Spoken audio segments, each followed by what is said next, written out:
చేడుస్తున్నాడు, వీడు నా మీద ఏదో కళ్ళల్లో నిప్పులు పోసుకుంటున్నాడు, ఇట్లా కనిపిస్తారు అందరూ కూడా చుట్టూ. ఇది చూసుకోమన్నది. కనుక ఇది మొట్టమొదటిది యమము అనేటువంటి సాధన. ఎన్నాళ్ళు పడుతుందండి ఇది సాధన చేయడానికి? ఫస్ట్ క్వశ్చన్ ఎగ్గొట్ట తెలుసుకున్నవాడు అంచేత ఎగ్గొట్ట తెలుసుకున్న వాళ్ళ క్వశ్చన్ వేఖర్ లేకుండానే ఎగ్గొడితే చాలా తేలికైన పద్ధతి. కావలసినటువంటి వాళ్ళకి ఆ ప్రశ్న అక్కర్లేదు. అయితే అందుకు కాదండి అడుగుతుంది. ఇది ఎంతకాలం పడుతుందో తెలిస్తే రెండవది మళ్ళీ ఎప్పుడు ప్రాక్టీస్ చేయాలో అంటే ఏమిటి? Riffraff questions. ఇక్కడ చెప్పింది ఏమిటి? 8 అంగములు అన్నారు. అంగములు అంటే శరీరానికి అవయవాలు లాంటివి. అవి ఏది పని చేయించడం నేర్చుకున్న తర్వాత అవయవం తర్వాత ఏది పని చేయించుకుంటాం నేర్చుకుంటున్నారమ్మా మీరు. అందుకని 8 అంగములు పనిచేస్తూ ఉంటే శరీరం ఉంటూ ఉంది. Have common sense, don't lose your head, అది వాడు చెప్పింది. అలాగే ఈ 8 అంగములు సైమల్టేనియస్ గా అభ్యసించవలసినటువంటి మొదటి 4 మీరు అభ్యసించేవి, తర్వాత 4 మీకు వచ్చేవి. కనుక ఇలాంటి మధ్యన మిమ్మల్ని సందేహంలో పెట్టేటువంటి వాళ్ళు వేసే ప్రశ్నలు ముందు తొలగించేస్తారు. ఆ పైన వాళ్ళు వేస్తూ ఉంటే మీరు విన్న కూడా వినరు, మీ మార్గాన్ని మీరు ఎడుతూ ఉంటారు. అది ఇది మొట్టమొదటిది. ఇందులో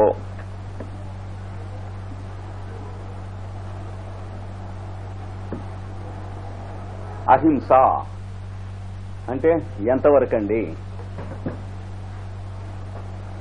కాయలు తింటే హింస కదా, జంతువులు తింటే హింస అని ఒకడు. ఇంకోడు మరి మేము బెంగాలీసం కదా, అహింస ఎక్కడ వరకు అంటే ఫిష్ ఎలౌడా నాట్ ఎలౌడా. ఇట్లా ఎవడెవడిని బట్టి వాడికి వాడున్న స్టేషన్ని బట్టి వస్తూ ఉంటాయి ఆన్సర్స్. బాబు నిన్ను యోగాభ్యాసం చేయమని కాళ్ళు గడ్డాలు పట్టుకుని ఎవడు బతిమాలలే. ఇది యూనివర్సిటీలో టెక్స్ట్ బుక్ పెట్టించుకుంటాం కోసం నానా జతల కాళ్ళు పట్టుకుంటాం కాదు కదా. వాళ్ళు మనం బాగుపడే రోజు వస్తే చదువుకునేందుకు రాసి ఎక్కడ పడేశారు. కావాలంటే చదువుకునేది లేకపోతే చక్కపోయేది.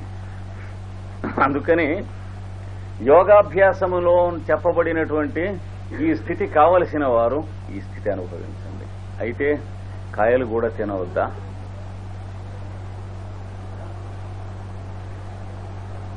లేతే కాయలు తింటామంటే చేపలు కూడా తినవచ్చా? కాయలు చేపలు తింటామంటే జంతువులు కూడా తినవచ్చా? కోడిగుడ్లలో వెజిటేరియన్ ఎగ్స్ తినవచ్చా?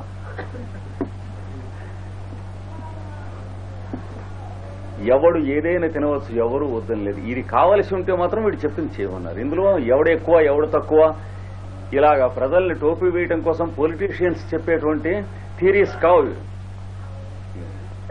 నీకు ఈ మార్గం కావాలంటే ఇది ఫాలో అవ్వు అని చెప్పారు. కానీ ఈ పార్టీలో జరు, ఈ జెండా పుచ్చుకుని ఎగురు, ఇట్లాంటివి చెప్పలేదు వాళ్ళు. అంటే పతంజలి పార్టీలో చేరండి అలాగా. అయితే ప్రొసీజర్ ఎట్లాగా అలా అడిగారు. బాగుంది. తెలుగులో పోతన గారు చెప్పాడు, గ్రీకు భాషలో పైథాగోరస్ చెప్పాడు. అవే ముక్కలు మధ్యన 8,000 మైళ్ళు ఉన్నాయి, 8,000 మైళ్ళును ప్లస్ 8,000 సంవత్సరాలు ఉన్నాయి. అవే ముక్కలు అవే ముక్కలు అవే ముక్కలు. ఏమని చెప్పాడు? చెట్ల నుంచి కాయ రాలితే అరణ్యాల్లో పెడుతూ తినండి, నువ్వు దేన్ని చంపటం లేదు. చెట్ల నుంచి శుభ్రమైనటువంటి ఆకులు చాలా మంచి రకమైన అవి రాలితే చెరువుల్లో కడుక్కుని తినండి, ఏం అభ్యంతరం లేదు. నీ దొడ్లో పెంచుకోండి, గృహస్థు అయితే తినండి, ఏం అభ్యంతరం లేదు. అలాగే ఆకులు చెట్టు నుంచి తీసుకునేటప్పుడు చెట్టును పెళ్లగిస్తే చనిపోతుంది. అలా కాకుండా ఆకులు తీసుకుని చెట్టు ఉంచండి. ఇది పద్ధతి. అలాగే జంతువులు తినరాదా? తప్పకుండా తినవచ్చు. కానీ చెట్లని మళ్ళీ చంపకుండా తినమన్నాడు. ఏది? ఆవు పాలు తాగవా? ఆవుని కోసి తినక్కర్లేదు. పెరుగు తాగవా? వెన్న తినవా? మేగడ తినవా? మజ్జిగ తాగవా? ఏం రోగం అన్నాడు. ఈ ప్రశ్నలు ఎందుకు అన్నాడు. అట్లాగే గేదెతో, అట్లాగే గొర్రెతో ఎన్ని వేల జంతువులు నీకు లేవు. అంచేత పైథాగరస్ ఏం చెప్పాడు? The question is not whether it is an animal or plant product. The fetish to kill and eat should go అన్నాడు. అది ఆయన అన్నది. అంటే చంపి తిందాం అనేటువంటి ఒకనొక లోపల ఉంటుంది పశుబుద్ధి. అది పోవాలి నీకు, అది తెగిపోవాలి. జంతువునైనా సరే, చెట్టునైనా సరే నీకోసం. కానీ నువ్వు చంపితే లోకం గొడ్డుపోదు. చాలా జంతువులు వస్తాయి, చాలా చెట్లు వస్తాయి, చాలా కోడిగుడ్లు వస్తాయి, చాలా చేపలు వస్తాయి. ఎందుకు రావు? భూమి మీద ఉన్నవాళ్ళం అందరం కూడాను బెంగాలీ వాళ్ళ పద్ధతిలో ట్రైనింగ్ అయిపోతే ప్రతి ఇంటి ముందు కూడాను వాళ్ళు బెంగాల్లో ఏం చేస్తారో పుకూర్ అని చెప్పి, అంటే పుష్కరిణి అంటే ఒక కోనేరు, 1, 2 తవ్వుకుంటారు. కొడుకులకు పంచి ఇచ్చేప్పుడు వీడికి ఒక కోనేరు, వాడికి ఒక కోనేరు, దాంట్లో పెంచుకుంటూ ఉంటారు. ఇప్పటికీ కొన్ని వేల సంవత్సరాల నుంచి బెంగాల్లో పద్ధతి అది. అంటే పొలాలు ఎలా అయితే ఇస్తారో, తోటలు, దొడ్లు, చెట్టలు ఎలా అయితే ఇస్తారో, ఈ పుష్కరిణిలు బెంగాల్ భాషలో పుకూర్ అని అంటారు దాన్ని. అది పంచి ఇస్తారు. చూసారా? అందుకని చూసుకుని జాగ్రత్తగా దేనిని చంపకుండా నువ్వు తినటానికి చాలా వీలుంది గనక పైథాగరస్ చెప్పాడు. అది తినండి అన్నాడు. ఆకులు రాలుతాయి తిని ఏం రోగమా అన్నాడు. కాయలు రాలుతాయి తిను ఏం రోగమా? పళ్ళు రాలుతాయి తిను ఏం రోగమా? తర్వాత చెట్టులో ఉన్నటువంటి భాగాన్ని ఒకవేళ పొరపాటున నువ్వు కోసినా, కొంత భాగం నరికినా మళ్లీ పెరుగుతుంది. జంతువులో గాని, చేపలో గాని నువ్వు కోస్తే మనిషిలో గాని శరీరం మళ్లీ పెరగదు. అంటే అర్థం దీన్ని కోయకూడదు. ఒకవేళ మామూలుగా గృహస్థుగా ఉంటే దాన్ని కోసుకుంటే కోసుకోవచ్చు అని అర్థం. ఇది జ్వాలాకోలుడు చెప్పినటువంటి ఆర్గ్యుమెంట్. ఈ చివరిది. అంటే నేచర్ ఏం చెబుతుందో విను. ఒక చెట్టుని నువ్వు ఒక భాగం, ఒక కొమ్మ తీసినా మళ్లీ కొమ్మ వస్తుంది. ఒక జంతువుకి ఒక చెయ్యి, కాలు తీసినా, మనిషికి చెయ్యి తీసినా, ఒక చేపకి సగం ముక్క తీసినా మళ్లీ రాదు, చస్తుంది. అంటే అర్థం ఏంటి? దాన్ని చంపకుండా దాని దగ్గర నుంచి ఆహారం తీసుకో, జంతువు దగ్గర నుంచి. దీంట్లోంచి కొంత ముక్క అప్పుడప్పుడు కావాలంటే తీసుకో. యోగాభ్యాసం చేస్తుంటే అది కూడా మానేయాలి. అంటే try to learn nature's language and what she teaches. అది జ్వాలాకోలుడు చెప్పింది. కనుక అహింస అంటే సత్యము. సత్యం అంటే ఉన్నదన్నట్టు చెబుతాను. ఉన్నదన్నట్టు చెప్పడం కాదు సత్యం. ఉన్నదన్నట్టు చెప్పడం ఒక్కటే కనుక సత్యం అయినట్లయితే టేపు రికార్డర్ నీకన్నా మొనగాడైన సత్యం. ఇప్పుడు తగ్గితే అది కూడా చూస్తుంది. అందుకని అలాంటి డొక్కు సత్యం కాదు ఇక్కడ చెప్పింది. సత్యం అనేది ట్రూత్ఫుల్నెస్ తప్ప ట్రూత్ స్పీకింగ్ ఒక్కటే కాదు. యాటిట్యూడ్, అది జాగ్రత్తగా తెలుసుకోవాలి. దానికి దీనికి తేడా. అంటే ఎందుకోసం సత్యం అభ్యసిస్తున్నారు? 10 మంది క్షేమంగా ఉండటం కోసమే కదా. కదా, సత్యం దేనికి అభ్యసించమన్నారు మిమ్మల్ని? నువ్వు ఇంకోటి టోపీ వేయకుండా ఉండేందుకే కదా. అలాంటప్పుడు మీ ఇంట్లో కుర్రాడు, మనవడు కోపం వచ్చి అన్నం తినడు అనుకో. తినడంటే వాడి తల్లి మన సినిమా పోదా నాన్న అన్నం తిను అని అబద్ధం ఆడుతూ ఉంటుంది. నువ్వు యోగాభ్యాసం చేస్తున్నావు కనుక తప్పు, అబద్ధం ఆడకూడదు, మన సినిమాకి పోనే పోం ఈవేళ. ఇలాంటి వెధవేషాలు కదా సత్యం అంటే. ట్రూత్ఫుల్నెస్ అనేటువంటిది అభ్యాసం చేయాలి. అంటే ఎవడికి ఏది కావాలి, మనం ఎవడికి ఏది చేయగలం, దాన్ని చూసుకుని దానికి సంబంధించినటువంటి పని చేయటం, దానికి సంబంధించిన మాట మాట్లాడటం, దానికి సంబంధించినటువంటి ఊహ చేయటం, ఇది సత్యం అనేటువంటిది. అంటే క్రిటిక్ దృష్టిలో అది అసత్యమే కావచ్చు వాడికి. అదేమిటి ఇప్పుడు మనం సినిమాకి ఎడుతున్నాం, ట్యాక్సీ వస్తుందని చెప్పాలి. ఎందుకంటే వాడిని అన్నం తినిపించడం కోసం చెప్పిన ముక్క గనక అది సత్యం. వాడెవడో అడవి పంది మీద బాణం వేశాడు. అది దెబ్బ తగిలి గుచ్చుకునే బాణం అది చావలే, పరిగెడుతుంది. వెనక పరిగెడుతున్నట్ట. దేవి భాగవతంలో ఉంది మనకు కాదు. పరిగెడుతుంటే కొంత దూరం పరిగెట్టాక ఒక ఋషి వాకిట్లో నుంచుని ఉన్నాడు. పాపం నుంచుని ఉంటే ముందు అడవి పంది దెబ్బ తగిలి పరిగెడుతూ ఉంటుంది చూశాడు. వెళ్ళిపోయింది. అది డొంక తిరగంగానే వీడు వస్తున్నాడు బాణం విల్లు కొట్టుకుని. వచ్చి ఎవరా మనిషి అన్నాడు. ఏది ఈ ఋషిని. వాడి లాంగ్వేజ్ వాడిది, దానికి తప్పే. ఋషికి తేడా ఉండదు. అంటే ఏదో నీలాంటి మనిషినే లేను. ఇటు పక్క జంతువు ఏమైనా వెళ్ళిందా అన్నట్ట.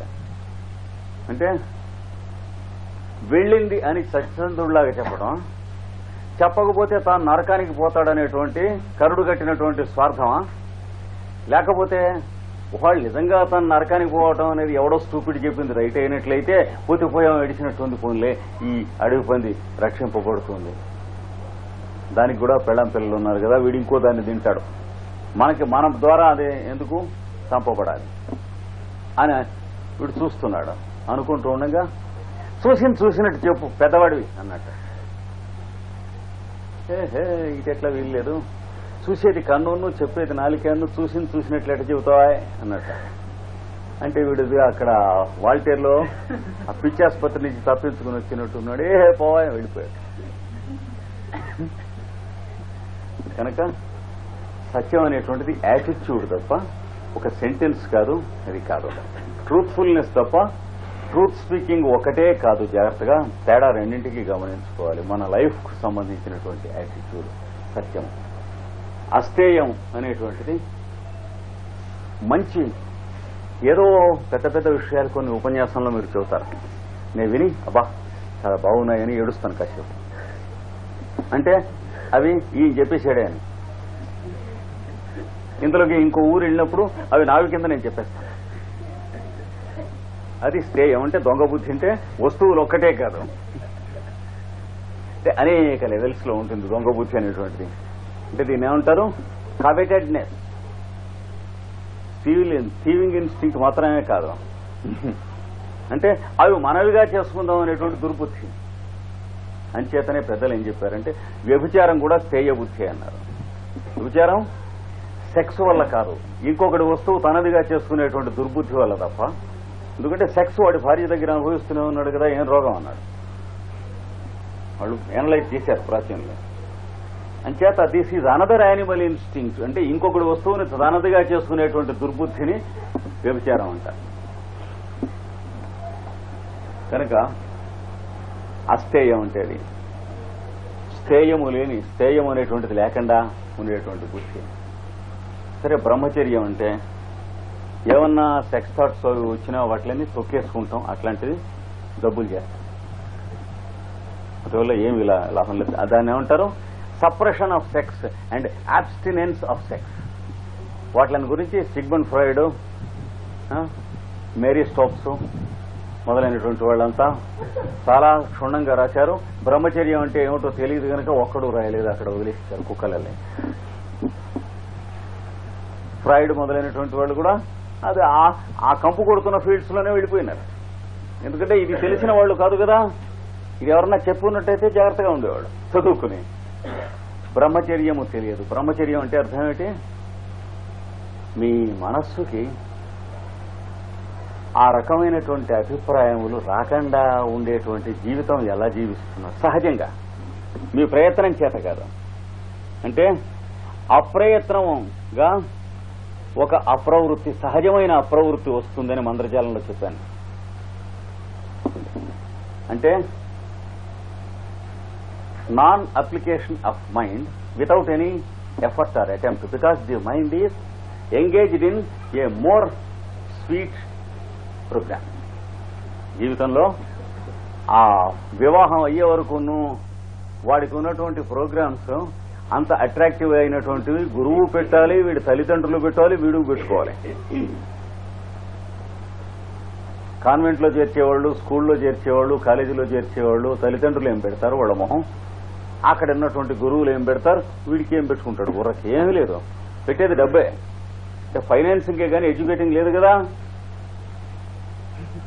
అదే అయిపోతుంది. కనుక బ్రహ్మచర్యం అనేటువంటిది అప్రయత్న కృతమైనటువంటి సిద్ధి వస్తుంది. అంటే వీడు ఎన్నడూ కూడాను 24 గంటల్లో వాడు చేసేటువంటి పనులు, ఫ్రెండ్స్, వాడి కార్యక్రమాలు, వాడి చదువు.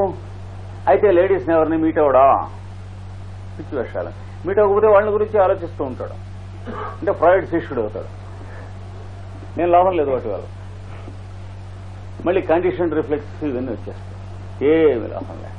ఇంచేత ఇంటి దగ్గర తల్లిని అప్పచెల్లెళ్ళని మీట్ అవ్వట్లేదు, వస్తున్నాడా?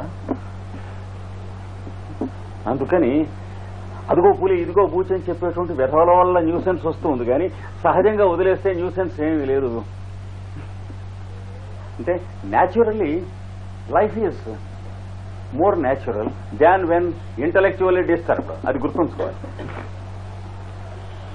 అంటే మనం మన తెలివితేటలో సావు తెలివి అక్కడెక్కడో పెడితే కంపు కొడుతుంది, కానీ అది పెట్టకుండా నడుస్తూ ఉన్న దాన్ని నడవనిచ్చినట్లయితే శుభ్రంగా నడుస్తుంది. దానికి కావలసినటువంటి పద్ధతి చెప్పారు వీళ్ళది. అది బ్రహ్మచర్యం అంటే. అంటే బ్రహ్మచర్యం అనేది వేరే అక్కర్లేదు. వాళ్ళు చేస్తున్నటువంటి వివాహం వరకు చేసినటువంటి, అంటే యాత్ర చేస్తారు, ఊళ్ళు తిరుగుతారు, దేశాలు తిరుగుతారు, పండితుల్ని కలుసుకుంటూ ఉంటారు. అక్కడ ఎక్కడికి వెళ్తే వాళ్ళ ఇళ్లలో ఉంటారు, వాళ్ళ ఆడవాళ్ళు ఉంటారు, పెళ్లి కావాల్సిన ఆడపిల్లలు ఉంటారు, అన్నదమ్ములు అప్పచెల్లెళ్ళు అందరూ ఉంటారు. ఎందుకంటే ప్రతివాడు అబ్జెక్షన్ బిహేవ్తో గాడిదెల్లి ఎట్లా ఉంటాడో యానిమల్లే ఉంటే మొహం పగల కొడతారు. అప్పుడు అయిపోతుంది. ఎవడింటి దగ్గర ఎవడు మిస్బిహేవియర్ చేస్తే వెంటనే మొహం పగల కొడతారు. కనుక అక్కడతో దేర్ ఎండ్స్ ది మ్యాటర్. అంటే న్యాచురల్ ప్రాసెస్, అది న్యాచురల్ ఫినామినా కదా. Branded, he will be branded. అది సొసైటీ అలా ఉండాలి ఎప్పుడు కూడాను. అంటే ఓపెన్ సొసైటీ ఉండాలి, free society, free love society కాదు, ఫ్రీ సొసైటీ, ఓపెన్ సొసైటీ ఉండాలి. రెస్ట్రిక్షన్స్, కండిషన్స్ పెట్టుకున్నటువంటి వాళ్ళు అలాంటి డేంజర్స్లోకి వెళ్ళిపోతారు. అంటే లైఫ్ లివబుల్ గా ఉండాలి, స్వీట్ గా ఉండాలి లైఫ్. కొత్త వాళ్ళతో కూడా మనం ఇంట్లో వాళ్ళతోనే లైఫ్ కాన్స్టిపేషన్లే ఉంటే ఇంకేం చేస్తాం? నాన్నతో మనం మాట్లాడాం, నాన్న మనతో మాట్లాడు, ఇంకెందుకు ఏడవను?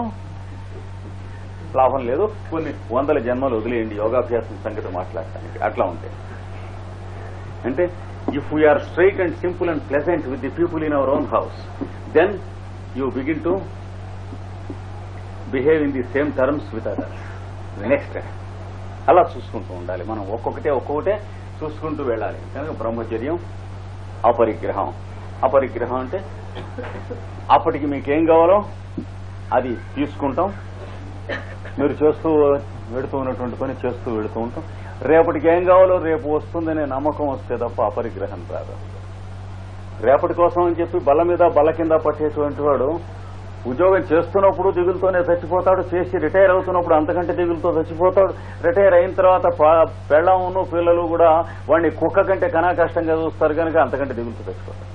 అంటే వాడు సుఖపడేది లేదు వాడికి. అంటే ఇది నెక్స్ట్. అంటే సుఖాన్ని ఇంకొక దాంతో కొనుక్కుందాం అన్నటువంటి పిచ్చివాడికి హ్యాపీనెస్ లేదు. ఎందుకంటే ఇంకో దాంతో కొనుక్కుంటానికి లొంగేది కాదు సుఖం. అలా గనక అయినట్లయితే సుఖం కంటే వాల్యుబుల్ థింగ్ వరల్డ్లో ఉండాలి. సుఖం కంటే వాల్యుబుల్ థింగ్ వరల్డ్లో ఉన్నదని అనుకున్నాం అంటే మన లాజిక్ పిచ్చిముండ కొడుకు లాజిక్ అన్నారు. అందుకని డబ్బుతో కానీ, ఆస్తితో కానీ, ఇల్లుతో కానీ, వాకిలితో కానీ, భార్యతో కానీ, భర్తతో కానీ, పిల్లలతో కానీ, దేంతో కానీ సుఖము కొనబడదు. నువ్వు సుఖంగా ఉంటే ఇవన్నీ వెలుగుతాయి, లేకపోతే తగలడతాయి. ఇది లెక్క. అభ్యాసం చేసుకో. అదర్స్తో ఎక్స్పెరిమెంట్ చేసేది కానీ గదిలో కూర్చుని ముక్కు మూసుకుని అలాగా ఉట్టి కట్టుకుని ఊరేటువంటి కాదన్నాడు. యోగాభ్యాసం అంటే ఏమిటి?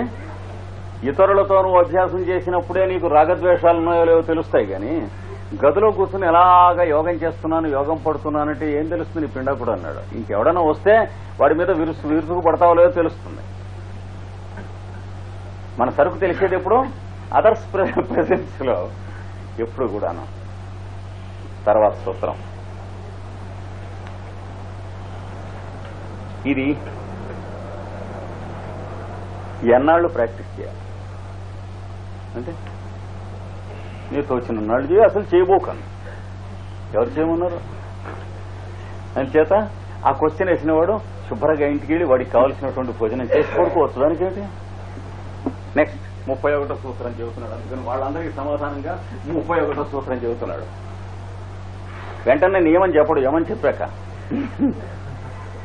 ఎందుకంటే పతంజలి గడుసువాడు కొన్ని వేల తరాల మనుషుల యొక్క ఇంట్రెన్సిక్ సైకాలజీ అంతా స్టడీ చేసుకుని తను అక్కడ కూర్చుని రాశాడు.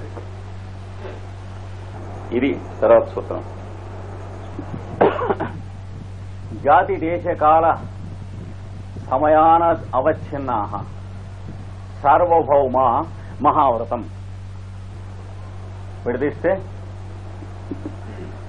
జాతి దేశ కాల సమయ అనవచ్ఛిన్న సార్వభౌమ మహావ్రతం. అది విడదీస్తే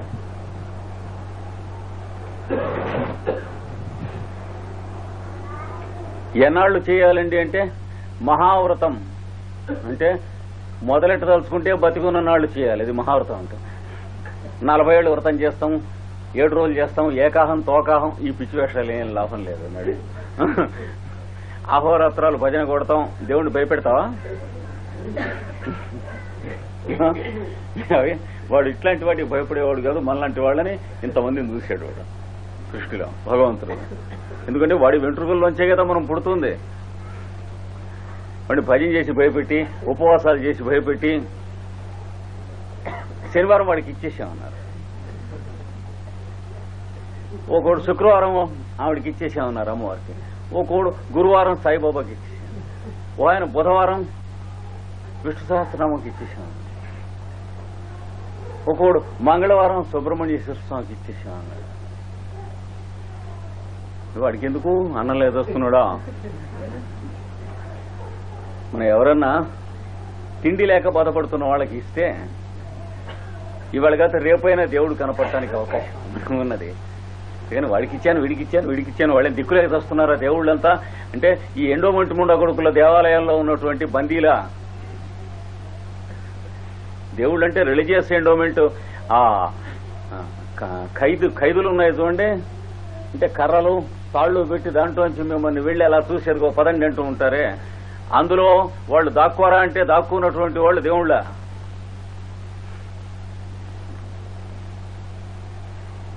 అందుకని మహావ్రతం ఇది అంటే యావజ్జీవము వ్రతం అండో. మహావ్రతం అంటేను మీకు మహావ్రతం అనే పేరు ఎక్కడొస్తుంది? వేదములలో వేదవ్రతములలో వస్తుంది. దర్శము పూర్ణిమాసము అనేటువంటి యజ్ఞములు పూర్ణిమయందు అమావాస్యందు ఆచరించుట దీక్ష పూనినటువంటి వాడు మహావ్రతం పూనుతాడు. అంటే ఏంటి? చచ్చే వరకు చేస్తాడు. ఏమండి? అది మహావ్రతం అంటే. ఇది కూడా నువ్వు కూడా మహావ్రతం. జాతి చేత, జాతి అంటే అనవచ్ఛిన్న అంటే కన్సెషన్ చూపబడనివి, తెగగొట్టబడనివి, అవచ్ఛిన్నము చేయబడనివి. అంటే చెప్పాం కదండి, మేము బెంగాలీస్ కదండి, మరి ఫిష్ కన్సెషన్ ఇవ్వకపోతే యోగాభ్యాసం ఏముంది? లేదు, యోగాభ్యాసం మానే కానీ నిన్నెవడు చేయమన్నాడు యోగాభ్యాసం?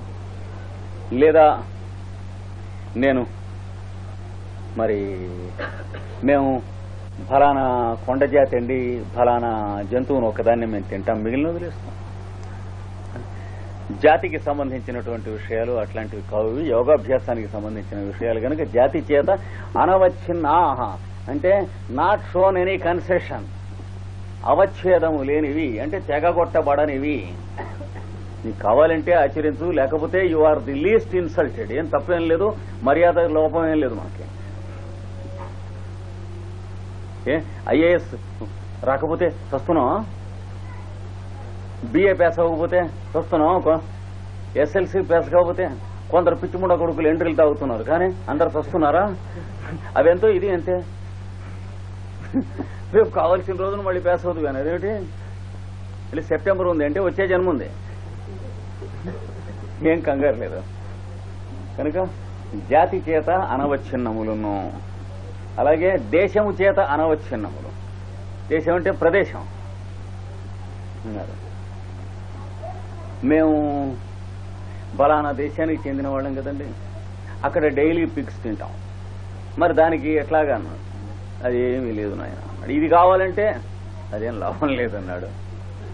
వాళ్ళు స్విట్జర్లాండ్లో అడిగారు, అంటే ఇక్కడ అందరం కూడాను డైలీ క్రాబ్స్ తింటాం,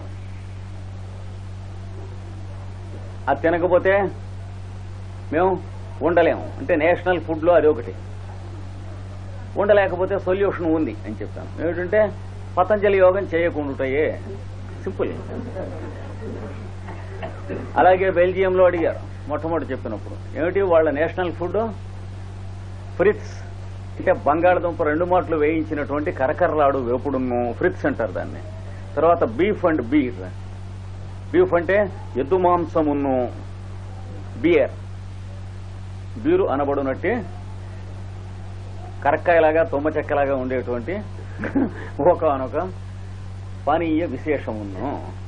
మరి అవి మా నేషనల్ ఫుడ్ కదండి అన్నాడు. బెల్జియం వాళ్ళ national food frites, beef and beer. అడగండి వాళ్ళు ఎవరినని చెబుతారు, ఇప్పుడు ఊళ్ళో ఉన్నారు, నవ్వుతారు అమ్మక్క చెబితే.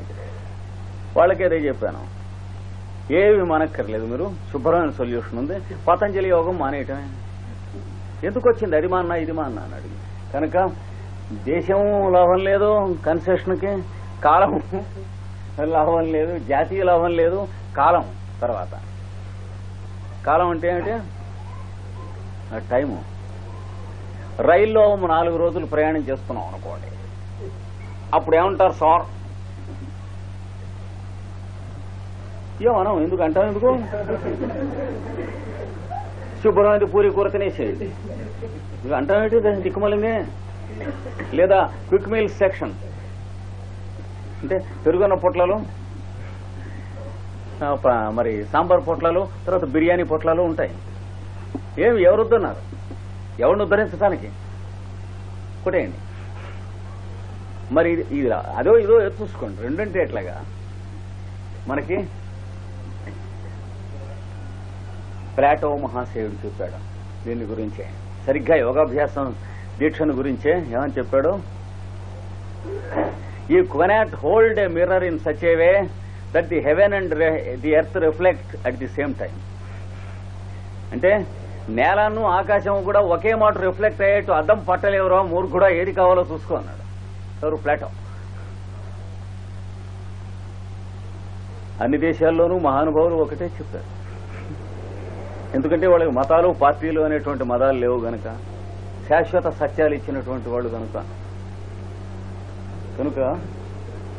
కాలం సంబంధించి రైల్లో పెడుతూ ఉంటే ఏం చేయమంటారు, ఏరోప్లేన్లో పెడుతూ ఉంటే ఏం చేయమంటారు. అయితే మీరు బాంబే నుంచి బెల్జియం వెళ్ళినప్పుడు ఏం చేశారు, ప్రతిలో పెడుతూనే ఉన్నాం కదా, 7 మాటలు వెళ్ళాము. ఇప్పటికి ఎన్ని గంటలు పడుతుంది, 18 గంటలు పడుతుంది. 18 గంటలు 4 బీక్కు తెచ్చారా, శుభ్రంగా అడగాలి. అడిగితే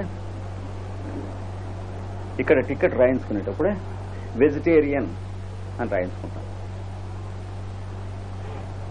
నాట్ ఈవెన్ ఎగ్, కోడిగుడ్డు కూడా తాకము. ఏం చంపుతాడా, అదేమిటిది అయిపోయింది. సరే మాట అట్నుంచి వస్తూ ఉంటే ఆ ఎయిర్ హోస్టెస్ ఆ మామకి దానికి అర్థం కాలేదు, ఎందుకంటే కోవైట్కి సంబంధించినటువంటి భూబొమ్మ ఆవిడ. అందుకని అందరికీ తెచ్చిపెట్టినటువంటి ప్లేటే నాకు కూడా మాకు తెచ్చిపెట్టి తీసుకెళ్ళండి. ఏంటంటే వెజిటేరియన్ అంటే అంటే ఏమిటని అడిగింది. వాట్ డూ యూ మీన్ అని. అటు అటు అటు అటు అని పాపం చాలా జాలిపడ్డది. ఒక అరగంట పోయాక పోనీ అన్నీ వద్దు, పోనీ చికెన్ తినరాదా అంత.